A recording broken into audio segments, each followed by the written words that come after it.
about to get real, keep it live, that's right. From Pennsylvania to across the globe, it's time for the Steelers All-Star Show.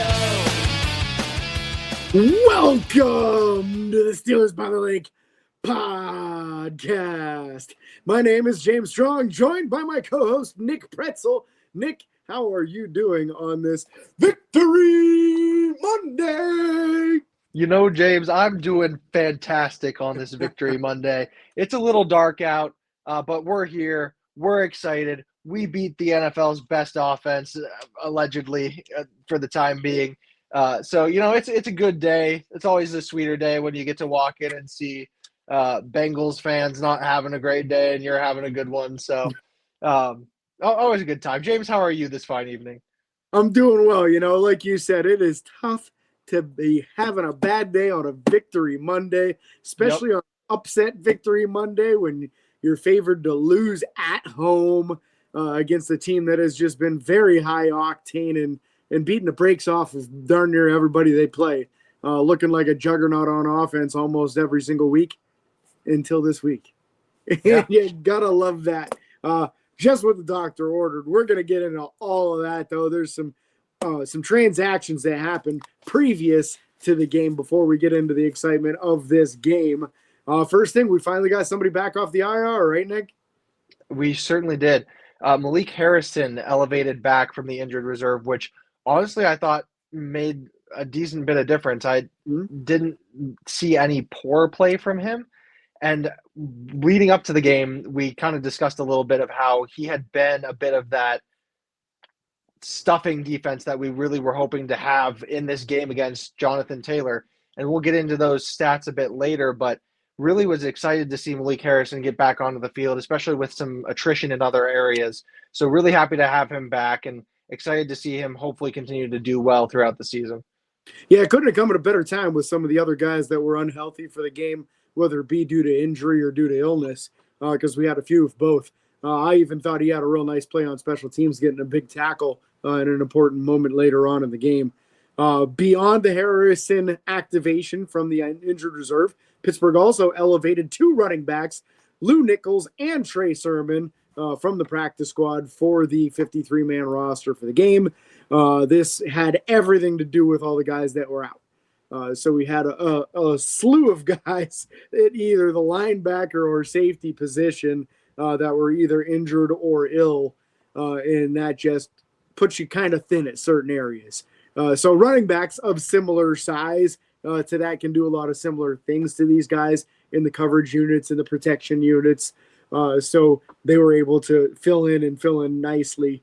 I didn't think at any point in time any of those guys made a mistake that showed up, which means they did their job exactly the way they were intended to. So hats off to those two. That is the final elevation for Trey Sermon. So he gets to go back to the practice squad, but they can't call him up from it anymore without actually activating him to the 53, which he would then have to stay on for, I want to say, at least 3 weeks. So interesting to see how that will play out. But looks like Lou Nichols is next man up as far as the elevations if we need another guy. Yeah, especially when you see him elevated for this game to get a little bit of the tandem with Sermon. You've got to figure that their plan is to activate him a few more times, at least in the upcoming weeks.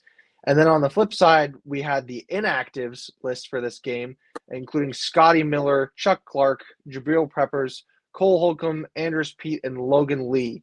Didn't really miss Cole Holcomb or Chuck Clark this week. So whatever that says about them, we'll get into, I'm sure. But honestly, not really a surprise for many of these guys. We saw some injury designations pop up over the last several weeks. Scotty Miller's been having that finger that's nagging him on the injury list there. And then Chuck Clark and Cole Holcomb were listed earlier on in the week and were presumed to be out for the game pretty early on. So no surprises there. And the other guys, pretty usual suspects as well. Yeah, Jabril Peppers had a quadricep injury, so his was actually injury-related. Same with Scotty. Healthy scratches on Andrus Peat, Logan Lee. And Chuck Clark and Cole Holcomb both got sick. Middle of the week, had an illness. They kept them away from the team, so I don't know if these guys came down with COVID and they were worried about it spreading throughout the team, so they just kept them away or what. but both of them did not dress for the game due to illness, which is a very rare thing. A lot of guys get sick and then they just play through it. So whatever it was, they were being extra cautious on that. So assuming we don't see anybody on the injury list this week with illness, then they've made the proper steps to keep it from spreading through the team. So we will see on that.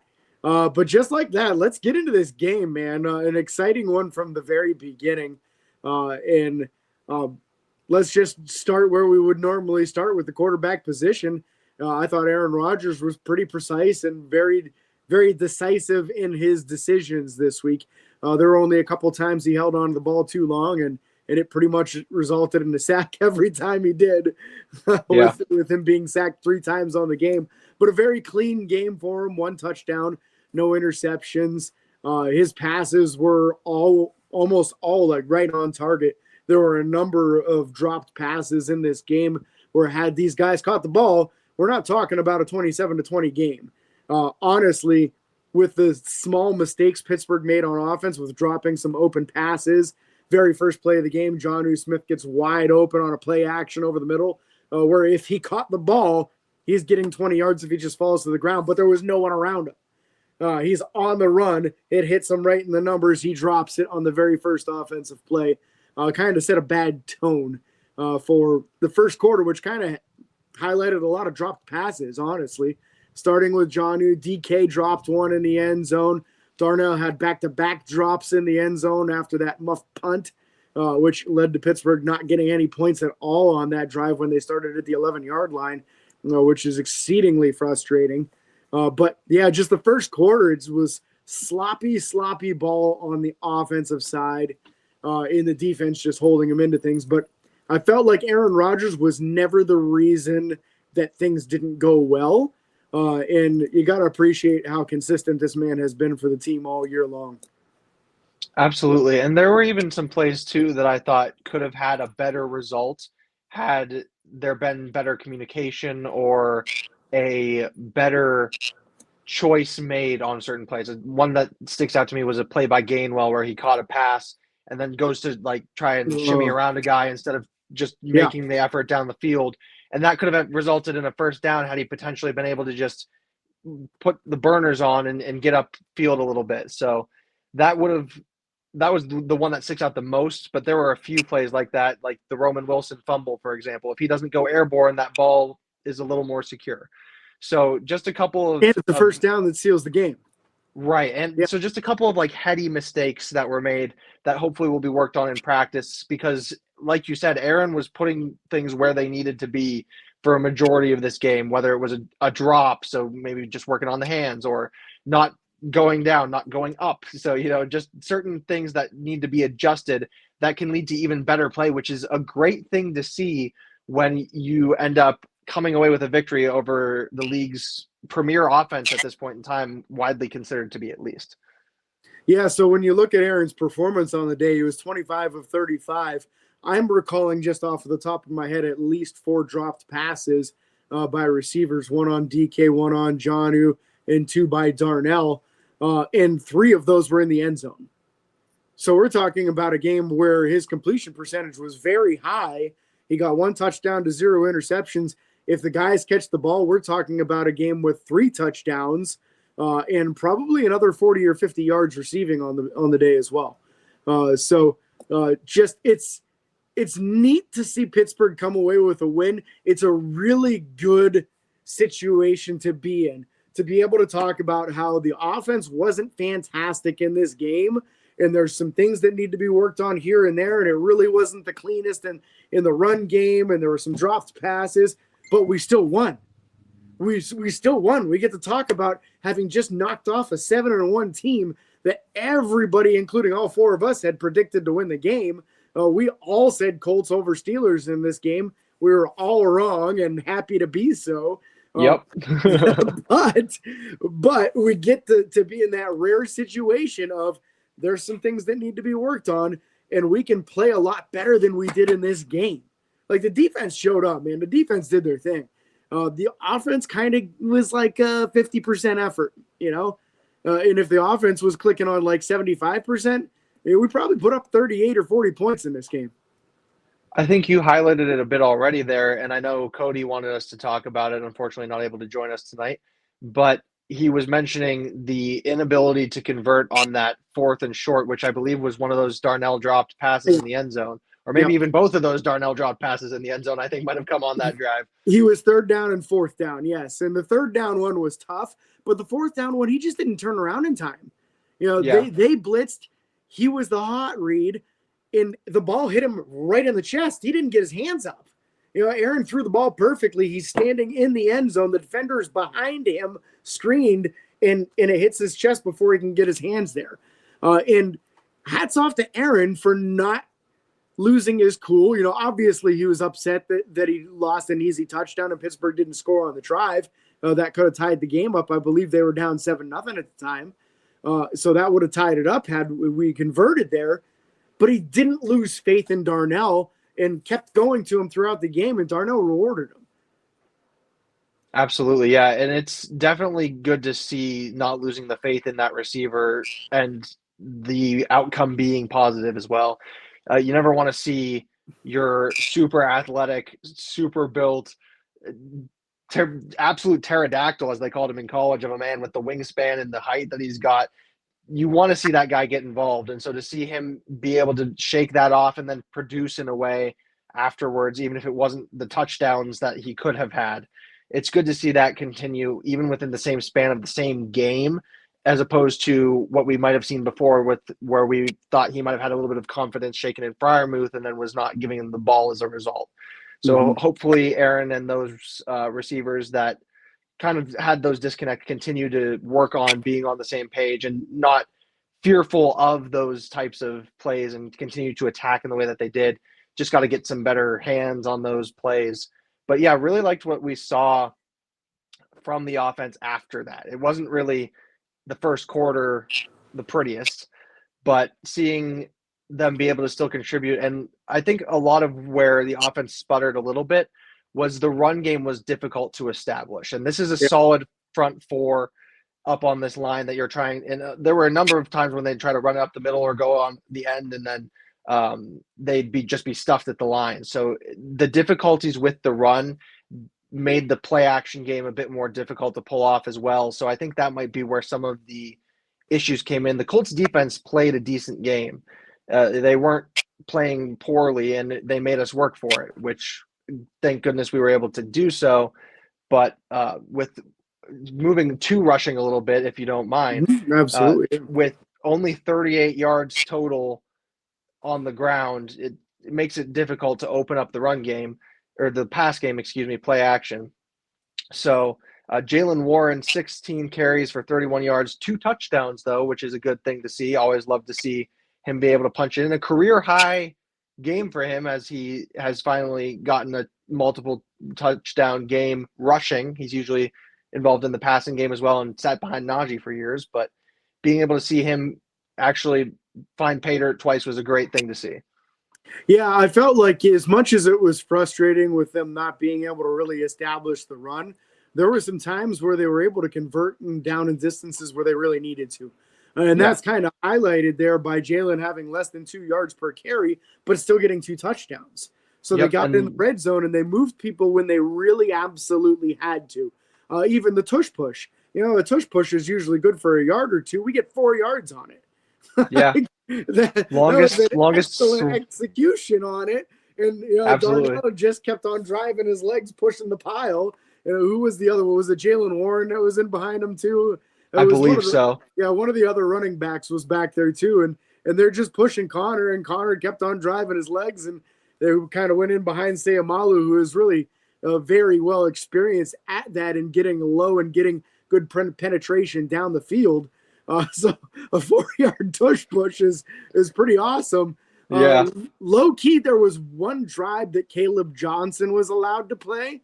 And we've been asking for, specifically Cody's been asking to get Caleb Johnson reestablished in this offense, right? He got an opportunity in this game, and that drive went well for him. He had a 4-yard run that was a successful run, and then they passed it to him later on in that drive, and he had a 9-yard reception where it looked smooth, He went out, looked like he was going for pass protection, leaked out and immediately had his head back to Rodgers so that he'd be able to know the second that ball was coming to him, which was a problem previously, was A, not leaking out in time after his pass protection, and B, not getting his head turned around. He seems to have corrected both of those issues, so he's taking his coaching well. He's running hard. He's taking the coaching well on third down. This is his key to getting on the field in the future. I feel like it's so up and down with Kenneth Gainwell that if Caleb Johnson can prove that he can pick up a blitzing linebacker, that he can be relied on to catch the ball out of the backfield, they want to play him more on third down. They're going to sprinkle him in from time to time like this and give him an opportunity to prove himself. He got one series in this entire game from what I recall, and he did well in that series, and I feel like that might earn him 2 series in the next game. That might turn into 3 later on. It might turn to a point where he's the one that's getting more offensive snaps than Kenny Gainwell, and I think that's a good thing when that does transition that way because he just is a bigger, stronger, more physical guy, and there's a chance he's quicker too. I really like easing him into things. It's not going to serve him anything or do him any service to rush him into things when he's not ready for it.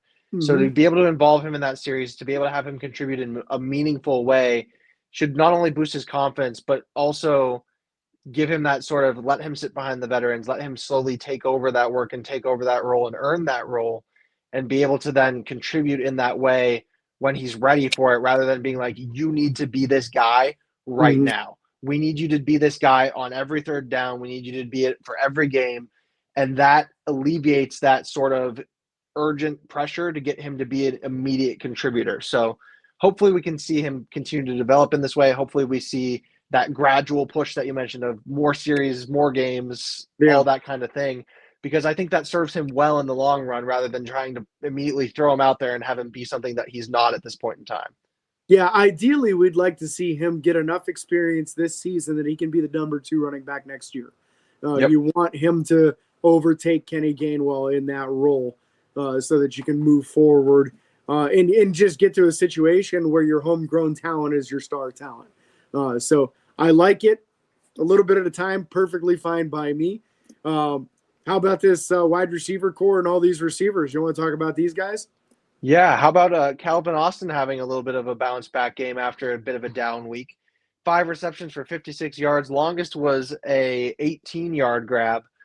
Really like to see that out of him. Darnell fulfilling your, I believe, key to success earlier on in the week here with 4 receptions for 43 yards, long of 13. Kenny Gainwell contributing a lot more in the passing game than he did in the run game. 4 receptions, 35 yards, long of 16. There just seems to be a lot of medium chunk plays that seems to contribute exactly when they needed to and to kind of bring that momentum that we needed in order to get the offense to fire enough to be able to pull out the win. We kind of already mentioned how it wasn't an impressive outing by the offense by any means, but it wasn't an upsetting outing by the offense either. There were issues that we saw. The defense contributed enough to bail them out from those few mistakes that were made. And honestly, a couple more guys contributing on the list. Jonnu Smith, 3 for 35. Caleb Johnson, you mentioned, 1 for 9. Metcalf, 2 for 6, which is surprising. But you kind of figure they're going to give him the most attention. And then Roman Wilson, 1 for 4 with, unfortunately, the fumble. And Jaylen Warren, unfortunately, 2 for -2. But he contributed more in the run game anyway, which you figure to see from him. Absolutely. I thought a couple takeaways from this whole group here. Other than the drop pass by Jonnu, I thought he rebounded from that well. And I thought that he looked a lot quicker after the catch. I felt like in previous games and really the entire season thus far, other than a couple of like little flip passes and stuff, he really hadn't looked very sudden or very quick with the ball in his hands. And I felt like yesterday it was a different story. When he caught the ball, if he was on the move, he stayed on the move and he was moving pretty good. If he was stationary, he got up to his full speed pretty quick and got to moving. So I like how that's going in the right direction. Maybe he's getting a little bit more comfortable in the offense. And then, of course, Pat Freiermuth. What could you say about Pat? Just the most reliable hands in the business. That catch and his ability to extend over the line kind of reminds me of the Jesse James touchdown that was overruled versus the Patriots. That was absolutely a catch because Jesse caught it. Yep. Well, great play by Pat to get himself in the right position and make sure he got over the line. And then, of course, make sure the ball didn't move in even the slightest, because if it moves just a tiny bit, they'll try and call it back on you. So he knows his history well enough to make sure he's got a good firm grip on that and not allow it to move in any way. I can't remember if it was our group chat or another friend of mine who texted me, but somebody had said, it's almost like Pat Freiermuth is good at football. So, give him the ball and he's going to make things happen. Yeah. He absolutely made the play there to turn and get himself into the end zone. It was a beautiful thing to see. So love to see that out of Pat. Definitely excited to see our tight ends get involved, especially when we have this receiver core that's kind of a bit of a carousel of who's going to contribute in a given week. To have so many capable tight ends is really a great security to have for this team and for Aaron, but also for us as fans to be able to be like, okay, we can breathe. We have these tight ends to be able to bail us out when we need them to. Absolutely. 10 catches out of the tight end room in this game. So that's tremendous. That's what we were hoping to see early on. There was a lot of nervousness in our group specifically about a possible diminished role for Pat Freiermuth. He's not catching extreme volume, but as of the last few weeks, his production is really going up. Catching some more touchdowns, getting in the end zone, having more multi-catch games instead of just one-catch games. It's heading in the right direction, and no surprise getting some wins as we're doing that as well. So nice to see some production there. As far as the offensive line, I felt like they were a little bit up and down. Not good enough in the run blocking game. At times, the pass protection was good. Rodgers got the ball out real fast. His average time to throw was like 2.14 seconds in this game, which was the fastest in the whole NFL this week. Yep. So he was getting rid of the ball very, very fast. And when he didn't, that's when some of those sacks came into play. I know at least one of those, Broderick Jones just kind of whiffed on his guy. So that wasn't the greatest look in the world. But I don't remember thinking, oh, man, this guy keeps on getting beat over and over. So it was a little bit here, a little bit there, and nobody overall putting together a bad game, I thought. We did see Isaac Seumalo not be able to finish the game. The rumor is the pec injury was re-aggravated, but there's no indication as to how badly at this point. So Spencer Anderson finished out the game, and there was at least one play where Spencer just wasn't ready. I don't know. It was a toss to the left for Kenny Gainwell, and he let the linebacker come right through his hole, cross his face, and blow the running back up for a 5-yard loss. So you really got to do better than that. You can't let somebody cross your face in the run game. That's a bad look for Spencer. Hopefully he can clean that up in future weeks, because I do believe if this is just one of those things there's a possibility that Isaac did not re-aggravate it. It just was still bugging him to a degree. He was able to play. Obviously, it wasn't going to get better by playing more. They had a comfortable lead. They want to see what they have in Spencer Anderson. I feel like this is just all plays together where you want to get Spencer some snaps at left guard because you want to see if he can handle it or not. Is he just as good as Seumalo? If so, okay, you don't have to draft a guard in the first 3 rounds. If he isn't, if he's a significant step backwards, well, then you're going to have to address that position in either free agency or the draft. So you need to know, and the only way you know is by Spencer playing. So being the tackle eligible is kind of an unfair advantage because he's out there against linebackers and 265, 270-pound defensive ends that he's automatically going to be stronger than. So he should win those matchups 9 times out of 10 blocking. But stick him inside at guard. Now he's got to go against 320, 330-pound D tackles. That's the real test because that's what his normal matchup will be as a guard. So very important to see. Hopefully he can clean it up and get back to the butt-kicking ways on the inside like he does on the outside. Yeah, I like what you said about giving Anderson the nod there as well, because it gives you the chance to also rest Seumalo Yeah. when you already know he might have something that's bothering him.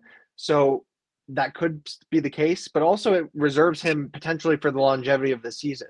Yeah. Right now, we're in a position to be in the playoffs. Now, obviously, there's a lot of season left, but if you're planning to try to make a push in the playoffs, you're going to want your starting left guard to be able to be there for you.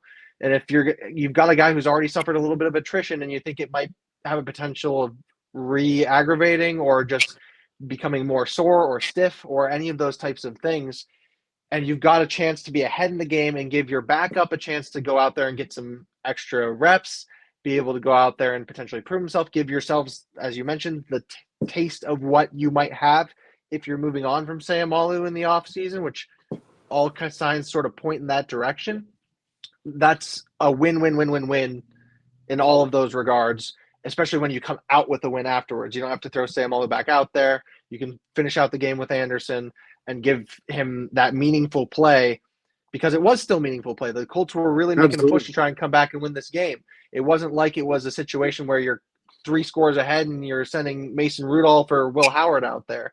It's a situation where you're fighting to keep that lead and keep the win in that column for you. So it was really good to see him go out there. Unfortunately, not the best play, but hopefully they can continue to build on that. We've seen him be effective in other areas. Hopefully he can contribute in this area as well.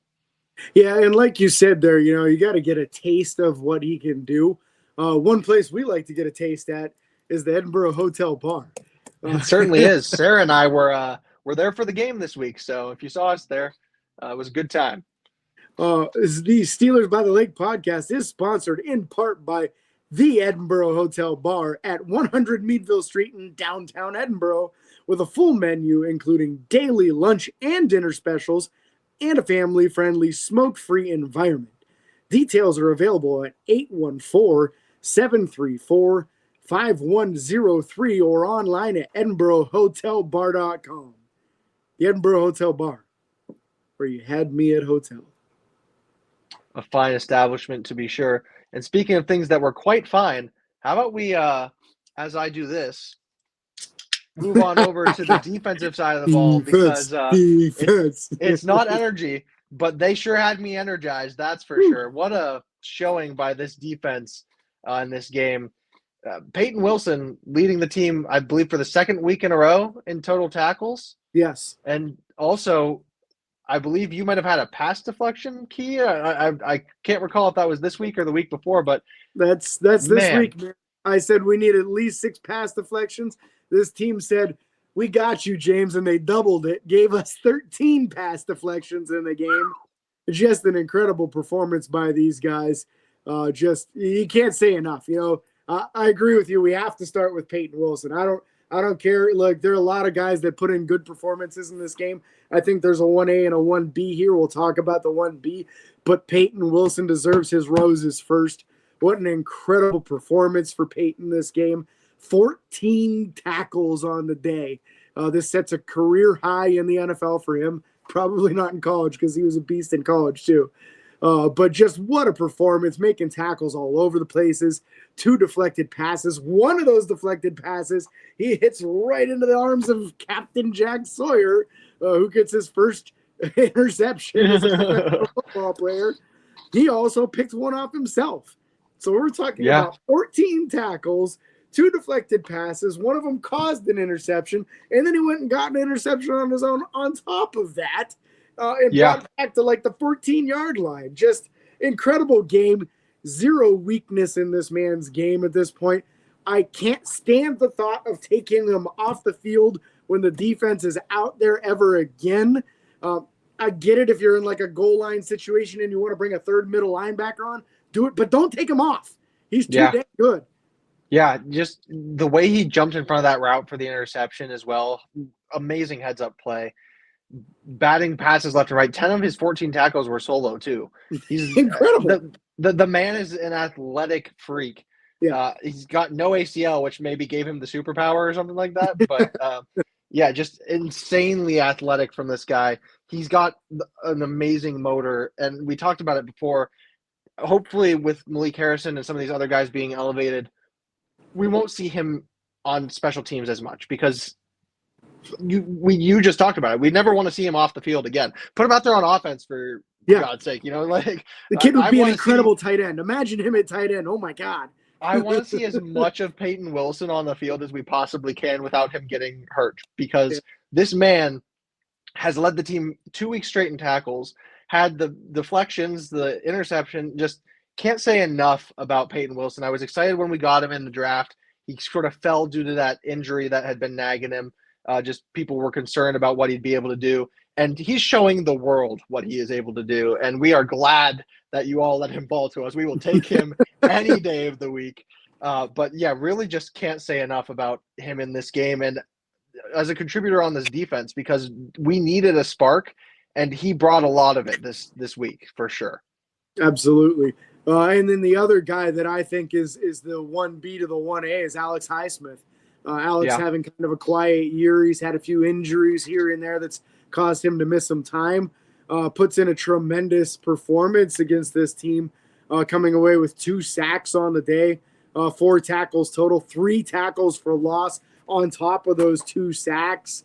Just what a performance. He got a deflected pass to a QB hit. Just incredible day for Alex, all while being injured early in the game, getting his ankle taped up, coming back out, and getting almost all that production afterwards. So just, he was almost unblockable in this game. And honestly, probably the Colts' second best offensive lineman, their left tackle, Bernard Raymond, is who he was beating the whole time. Yeah. So that's just a real testament to how good this guy is. And it kind of justifies a little bit. I know there's been a lot of people questioning, why isn't Nick Herbig out there more? Why isn't Nick Herbig out there more? And I get it. Nick Herbig is very productive when he's out there. In this game, he got a lot of pressures on the quarterback. But Alex Highsmith was the man getting the quarterback to the ground this week.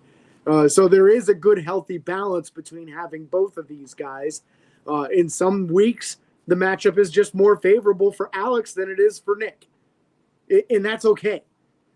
Honestly, it's a blessing to have guys with different skill sets that you can match up based off of which one's better against that offensive tackle. Yeah. Unfortunately, Nick's game is a little more of a speed game, so he was running up the arc, but he was running past the quarterback 9 times out of 10 and not able to make any contact, as to where Alex was being able to use his power to get in there and get him to the ground. So 1 week it's going to work for one guy, the next week it's going to work for the other one. All I know is that it works for Pittsburgh both ways. Absolutely. Yeah, and not only 2 times bringing Indiana Jones to the ground, but he also had 3 tackles for loss on this game as well. So getting the penetration when it mattered, regardless of whether it was to the quarterback or the running back, or if he was thrown to a receiver in the short game there, behind the sticks, Alex was making it happen. And that's what you want to see out of him, especially with that little injury nagging him there. But honestly, I thought Cam Hayward had a quietly good game as well. He had a couple batted passes. Mm-hmm. He was getting up in their face, really just sort of owning the offensive line. I'm pretty sure he had his name written in the Colts bus on the way back, because the way he was becoming a partial owner of that team in this game. So Cam had a really quietly good game, I thought. And so great to see that out of him as well, because people have been a little critical of him ever since the whole push for the more money and then him not having, quote, the stats that you want to see. I really thought he had a solid showing out there. Absolutely. And Cam dominates with his effort. You know, he's got great technique. He's got great power. He's fantastic shedding a block to get a run stop. But his effort is just unparalleled. And he showed it early, getting those pass deflections, kind of setting the tone early, saying, hey, guys, remember how we talked all week long, how we got to get our hands up? I'm going to show you how it's done. Now you guys follow my lead. I feel like that's how Cam is every week, is I'm going to do it. You guys just follow me and we'll all be fine. They followed him this week. You know, there was one play where Cam was hustling his butt down there and chased somebody and tackled him to the ground when he had no business catching the guy from behind. And then 3 drives later, you see Derek Harmon do it, where Derek, in his big 335-pound butt, is running hustle down. The first guy didn't get the running back to the ground. Here comes Derek Harmon from behind and takes him down. They're not getting extra yards because of the hustle from these defensive linemen. And it's been a trademark of Pittsburgh for a very long time of defensive linemen don't play in Pittsburgh unless you run to the ball until the play is over. They preach it with the current defensive line coach. The previous defensive line preached it too. You hustle to that ball every single play. I don't care if we have to sub guys in and out because you're exhausted. You hustle, because when that happens, when that running back starts on the outside and is cutting back inside and you're hustling to the ball, you get that monster hit and the ball comes flying out, because nobody's ready for a 300-pound man to be crushing them when they don't see it coming. So that's why that hustle is so dang important and just setting the tone for these guys. So I thought the hustle was awesome from Cam Hayward and Derek Harmon. Derek not big in the stat column, just 2 tackles this week. But then again, Keanu Benton showed up again this week. 5 tackles for Keanu, getting another sack. He's got 3.5 on the season now, which is his best season as a pro, and it's only halfway through the year.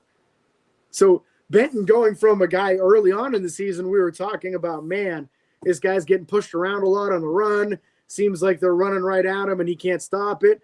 Now Keanu's more than holding his own and really showing that there's some promise in this defensive line group. Also, before I forget to say, because I forgot last week, once again, Y.A. Black got some pressure, chased the quarterback, and chased him all the way to the sideline, not losing any ground in doing so either. So you love to see Y.A. starting to get a little bit of pressure on the quarterbacks, as he is that 4th rotational guy when you're talking about the top defensive lineman and who are you rotating in. He's number 4.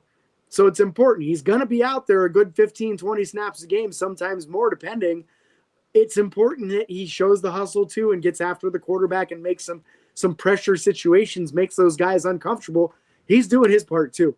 Our top 4 defensive linemen I really like right now.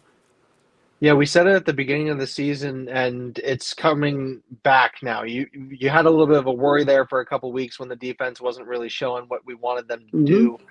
But seeing it in this game, in a game that by no means on paper should we have won, with the way the team had been playing, with the way the opponent had been playing, but coming in and showing what we've been talking about all year, this defense can be, and showing that they can do it. And seeing that from guys like Y.A. Black, like Jack Sawyer making the interception there, you have to have your head up in order to be able to make a play like that. You have to have a motor to be able to chase Daniel Jones to the sideline and get the pressure that you need. So seeing these, he got clocked at 22 miles an hour a few years ago. He's fast. Yep. So seeing these young guys be able to contribute meaningfully against starting players in the NFL who have been playing consistently well, at the very least for this year, it's really encouraging to see, especially from the young guys. Absolutely. We can't talk about the front 7 without talking about T.J. Watt. T.J. put in another good game. Again, he didn't blow up the stat column, but that sack, forced fumble recovery couldn't have come at a better time. And it's just that trademark thing. He finally gets his one-on-one opportunity. He beats the tackle very easily, gets in there, and his eyes are just glued to that football. All he's thinking about is, how can I get that football? And then he does, in true T.J. Watt fashion. So nice to see him bend the corner so well, still get in there and get that play and get the ball back for Pittsburgh on a day where we forced 6 turnovers. An incredible performance by the defense and special teams, which we're going to talk about these special teams guys too, because they did their part too. Real quick before we do, defense ending the day with 5 sacks for 29 yards, 5 tackles for loss, and held the Indianapolis Colts to 55 yards rushing, which brings my key of holding them under 100 yards rushing in there. So going to give myself the little pat on the back for that one. Absolutely. Really, and give the defense the pat on the back for that one as well, because holding a very impressive rushing attack to 55 yards on a game is something that I will take every single week. Yeah, and let's be real about this. People are talking about Jonathan Taylor as a possible league MVP with how good he's playing this year. He's not just one of the better running backs in the league. He's having such a good year. People are saying this is the best running back in the league this year and a possible MVP of the league, and Pittsburgh held him to 55 yards rushing as a team. Like Yeah. they shut them down. Yeah. So that's just a tremendous thing. And it's not one guy. All 11 guys played their part in this, Yeah. including some of these guys in the secondary, which, unless there's anybody else on that front seven you want to talk about, I think Patrick Queen had a good game. I don't think there was anything real huge. He had a deflection, No. which I was real happy about because he hasn't had a lot of pass deflections this year. Yep. So I'll give him that. But this safety room, man, the first time of the year we get to see Kyle Duggar. He's forced into action with Chuck Clark being out due to illness, with Jabril Peppers having the quadriceps injury. There were only 2 real safeties that dressed for the game, and Juan Thornhill and Kyle Duggar. Duggar played all the defensive snaps except for one, and Ramsey played every single one at free safety. Thornhill didn't even step on the field this game. I'm sure he did on special teams, but not on the base defense, not on the nickel defense, none of that. It was all Ramsey and Duggar, and they looked like they'd been playing together for 5 years, which is something to be said, man. Ramsey just looks the part as a free safety. He's not scared to come and hit people. He's a very sound tackler. He's always getting to the sticks and hitting somebody on the other side to keep them from getting that first down. And I thought Duggar played the part real well too, helping out against the run and getting in there and making some hits too. So, man, I couldn't be happier with a position that's been such a question mark all year. Man, it looked like we got some answers this game. Yeah, it was a great thing to see. And do we move Ramsey off free safety? Because I don't think after this game you do. Seeing him go out there and play like that was making the Minka trade look genius at this point in time, especially since they're looking apparently at moving Minka again, which Pittsburgh cannot bring him back. I know people in the comments are going to want to be saying, oh, bring him back and we'll have Ramsey and Minka. That's not allowed. You can't trade a player in the same season. I believe for 2 seasons after you can't bring him back. So yes, rely on our good old James Sterator, or which Strongator, as we like to say. And Jill wanted to give James the props. She was unable to watch the game. He was giving her a steady play-by-play throughout the whole game. So kudos on you there, James. But yeah, no, just really encouraging to see him out there because he did exactly what we needed him to do to make up for what feels like lesser corner play. Yeah. Because when you move Ramsey out of the corner slot, you're like, well, now where's your stud corner now that he's playing safety? But you get Eccles out there and he looked fine. He didn't look bad. You get James Pierre out there for a few plays, which he also didn't look bad. So when you have Ramsey out there being able to just patrol around and play his ball, you don't really have to worry as much about who your corners are because they're capable enough to be able to contribute in the ways you need them to while Ramsey does what Ramsey does, and putting him at that free safety position, allowing him to just kind of lead that secondary a little more, I feel like, than he could from the corner position. Yeah. I think made all the difference, at least to me, in this game. I agree 100%. This is what we were hearing when the trade happened, right? We were hearing that Pittsburgh looked at Ramsey as a guy that can play corner right now, can transition to safety, and possibly play safety for another 4 or 5 years. And that was why they wanted to do it, because they felt like Minka was already on the downward slide. And if Ramsey could play the position for another 4 or 5 years, he might still be playing safety when Minka's not playing it anymore. So that was kind of the thought process behind this whole thing. What we saw on Sunday looked like a guy that could play safety, not just play it, but play it very well and possibly play it for a number of years. This kind of changes like my whole perspective of what Pittsburgh should be doing, not only the rest of this season, but for future seasons. Next year you'll get Deshaun Elliott back healthy. Think about Deshaun Elliott, who has been playing his butt off the last couple of years with Jalen Ramsey next to him as the free safety. And now Kyle Duggar as a rotational piece. If we can keep all 3 of those guys, now maybe we don't keep Duggar when you have Elliott and Ramsey because you don't really have to. But if you have him as a rotational piece after this year, maybe bring him in on a vet minimum if you can, have that rotation. And that's a pretty solid rotation that you've got there. And we haven't really seen much of what we have in Peppers either, but I'm loving the safety room that we have right now, especially if Ramsey's going to be in it for the time being. Hopefully we see Elliott come back if we make a postseason run in here, and hopefully he's able to be healthy at that point in time. I wouldn't want to rush him back. But yeah, it's definitely changing the outlook for future seasons. I've kind of removed, not even just pushed safety down my draft needs, but kind of for the time being removed it with what we've seen on Sunday. I feel like they should still probably address it in the next year or two, at least in the mid rounds, just to try to get some youth in the room for the backup positions. You know, you need to have some backups that aren't 31, 32 years old, like all the backups. Absolutely. But beyond that, yeah, you don't really need to prioritize it in the first couple rounds when your guys at the top look so good. So yeah, like you mentioned, Eccles I thought was pretty good in this game. He did have the fumble recovery on that muffed punt. So that was good for him. A lot of good coverage outside of that as well. He did have, looks like, one pass deflection in the game. Probably the star in the cornerback room was Joey Porter Jr. with 4 pass deflections and an interception in this game.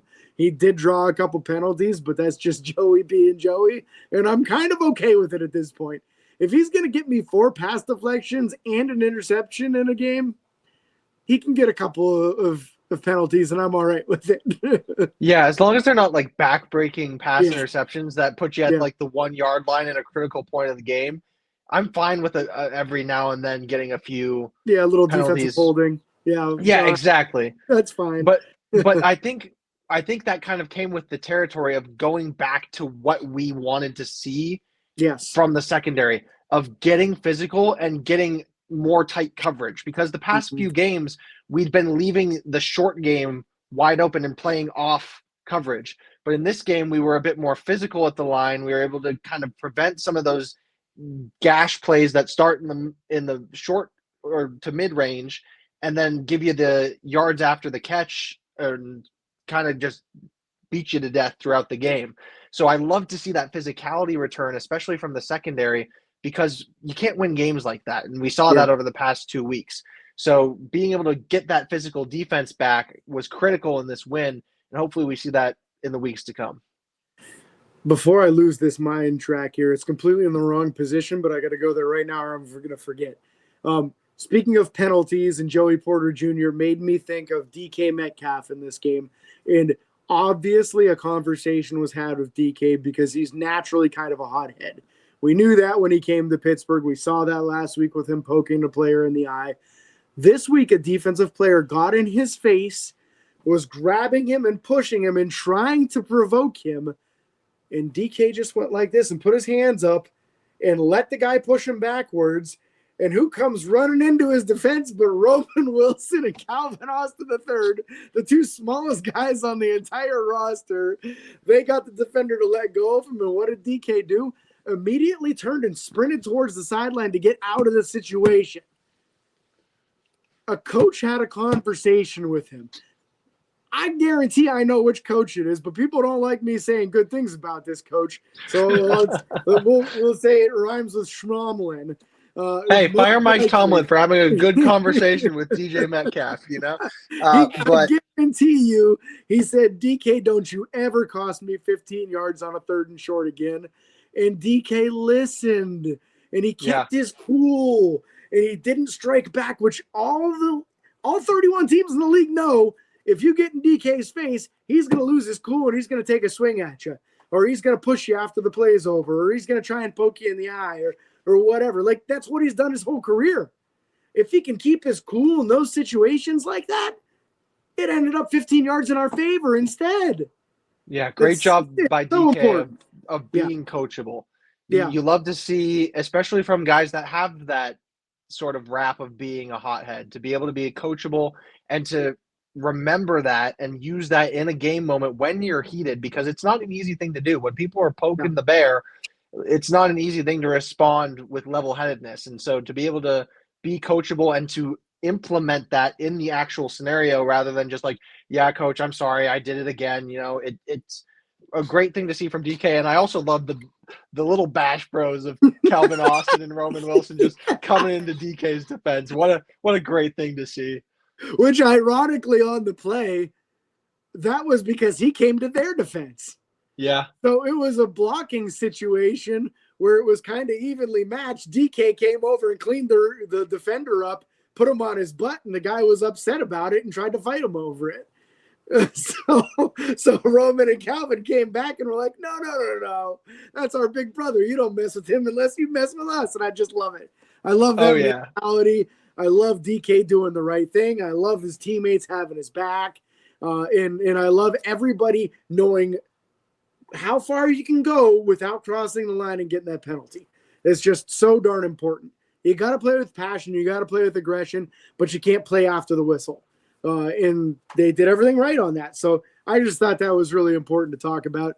And before we finish up all the defenders, I'm going to give a pseudo defender a shout out. Ben Skowronek had 3 tackles in this game. What a special teams monster. The hits he was laying, so glad he's on our team. He took so on the role thrilled. of the personal protector in this game too.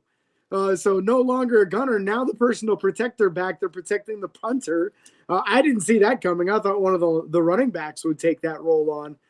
And still laying huge hits on the return despite being the personal protector. So yeah. I can't say enough about that either. Ben Skowronek is a darling of this team now, at least in my eyes. At Special least on this demon. podcast. We love you, Ben Skowronek. Come on the podcast. We'd love to have you on sometime. If you're seeing this, if you're watching this, we'd love to just talk all about your amazing special teams play.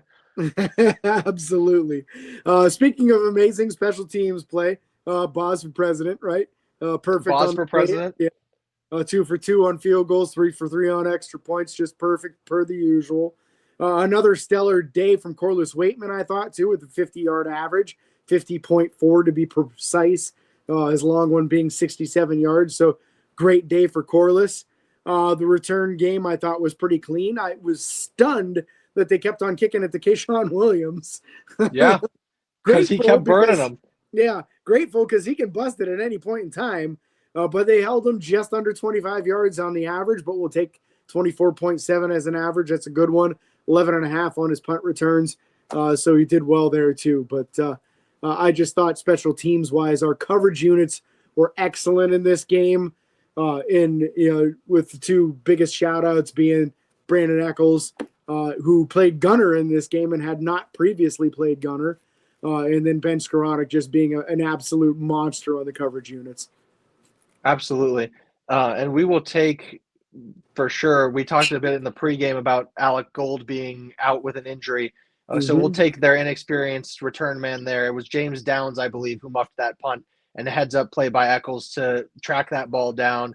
Unfortunately, can't advance it, which ended up not resulting in points for us because of the Darnell drops.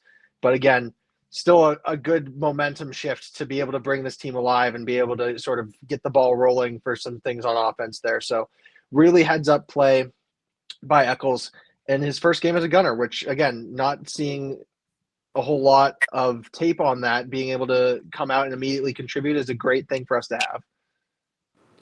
All right. Well, unless there's anybody else you want to talk about, it's time for us to hand out some game balls and wrap the show up. Yeah, absolutely. There is one other thing I want to add because a buddy of mine was giving me crap saying, oh, well, they still scored so many points on you. And shout out to my buddy AJ Hawk, but he's a big Cowboys fan, and we'll forgive him for that.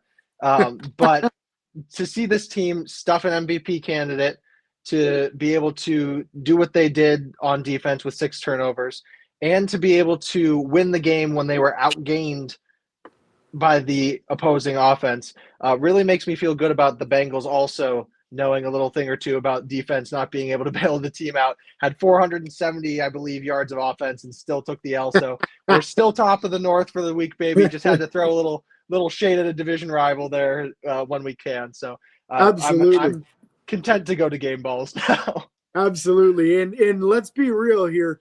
This Colts offense had only turned the ball over 4 times the entire season, and we just forced them to turn it over 6 times in one game.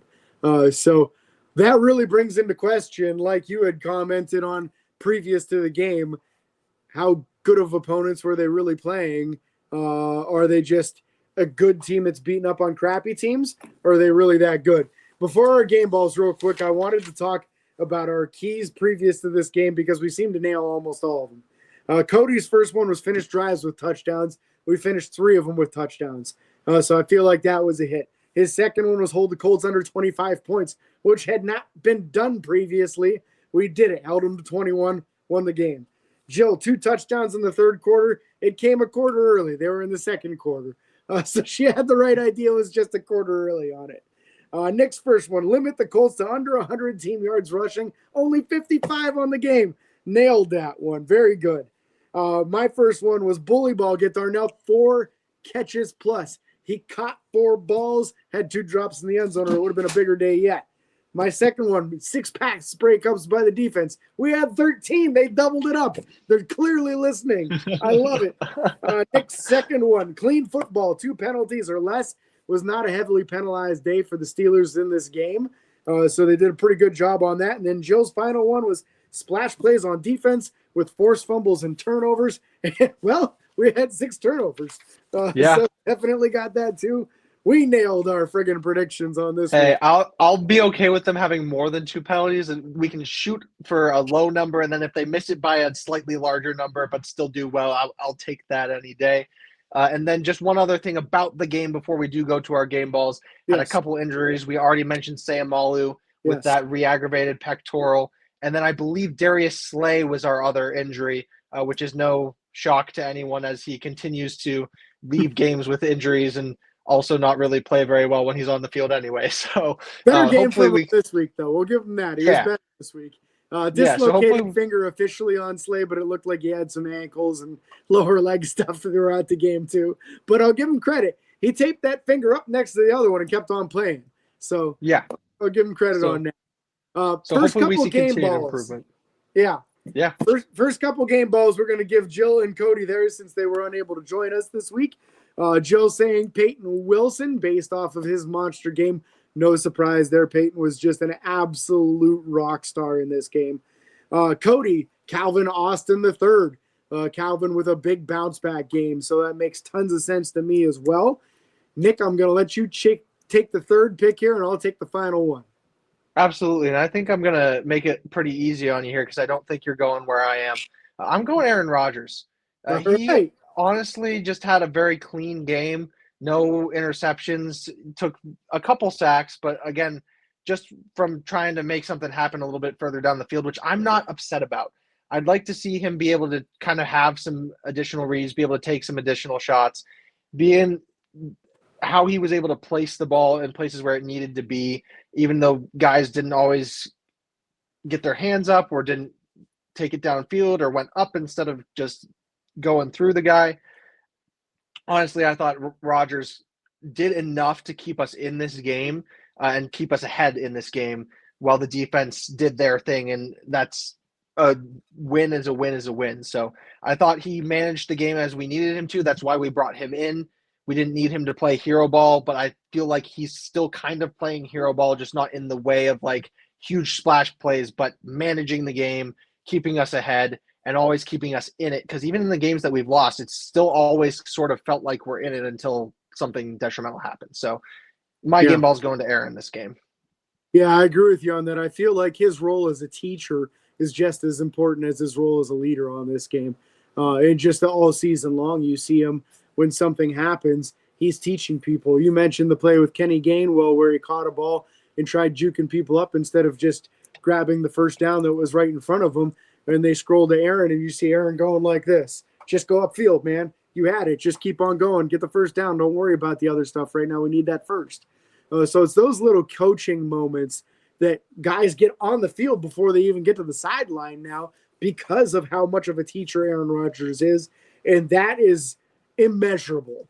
That could help us for the next 5-10 years on what these guys could learn from Aaron in one season, 2 if we're lucky and he decides to come back for a second year, which I think as Pittsburgh continues to be successful becomes more and more of a possibility. If you've been listening to this entire show today, you probably have a good idea where I'm going with my game ball because there's one guy that I feel like had a very big game who still has not been mentioned yet, and I can't let him go without getting mentioned. It's Alex Highsmith. I thought he was a monster in this game with 2 sacks, with a pass deflection, 3 tackles for loss, just a very big game, and he did it all injured too. So hats off to Alex, really having a bounce back game in a season that hasn't had a lot of splash for him so far. to get people to say, hey, I'm still worthy of being a starting outside linebacker for the Pittsburgh Steelers. Those questioning it before this game probably are not questioning it now. And he's definitely someone who needs to be on the field a pretty large amount of the time. Tremendous game for him. So unless there's anything else you want to talk about, we do have one more thing. One more thing. Some practice squad transactions have happened post-game. Not official on either one yet, but the unofficial official thing is Beanie Bishop being released from the practice squad in an effort to sign Marquez Valdez-Scantling. Apparently, he is back in town and expected to sign to the practice squad today ahead of the trade deadline, which is tomorrow. So come Saturday's show, we may have some more transactions to tell you guys about if Pittsburgh pulls any more moves. Yeah, it'll be interesting to see. You always love to see Rodgers get a guy that he's familiar with to be able to bring onto the team, to be able to hopefully also provide that veteran presence to coach some of these younger receivers up a little bit, and also in terms of the running backs in their receiving game as well. So it'll be good to see if we bring him in, how he can contribute. But we cannot thank you enough for listening. Please give us a follow, a like on Facebook, Twitter, Instagram, TikTok, and YouTube. Subscribe, ring the bell. Don't cost you a thing. Don't forget to leave the 5-star reviews on Apple Podcasts. Make James especially, but all of us very happy. And until next time, these are your hosts, James Strongator and Nick Pretzel, signing off. Peace.